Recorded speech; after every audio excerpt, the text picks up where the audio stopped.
Hi, we're the Riddles. Welcome to our tiny house. Come on in. I'm Amanda. And I'm Andrew. And we live in a tiny house in Egg Harbor Township, New Jersey. You are a big boy? We had 3 babies in 3 years, and for most people, they would think they would want more space. However, for us, we just decided, downsize, and it would allow him to be home more often. So right after we decided this was something we could do, the design process started. When we actually did start building, there was no changes. We had it down pat before we even picked up a piece of wood.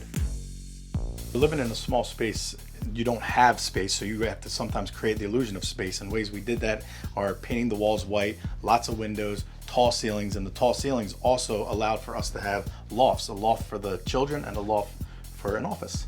I'm not a small guy, and there's not an inch of this house that I'm uncomfortable in. So when it comes to tiny houses, you have to remember everything has to have a purpose, and sometimes things need dual purpose. This is like for our keys and a coffee table, and it's also for our shoes.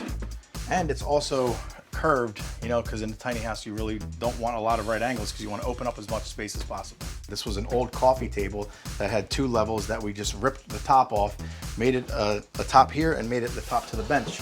These legs were actually from an old piano that we had ripped apart.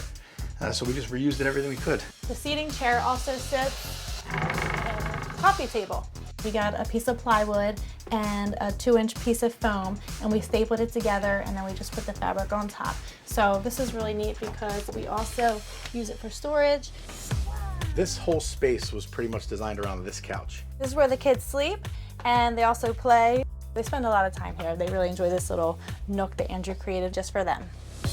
Obviously, we have a regular toilet in here. We have a regular sink that's actually a spaghetti bowl we got for $10 and drilled a hole in it, and Amanda put a sweet faucet on it. The top I trash picked and cut from an old table. This is actually corrugated metal roofing for the shower. It was really cool, and it's durable and it's waterproof. When we wake up in the morning and we look at something that we built with our own hands, we designed it, it meets every single one of our needs. And although it might not be for everybody, it is for us.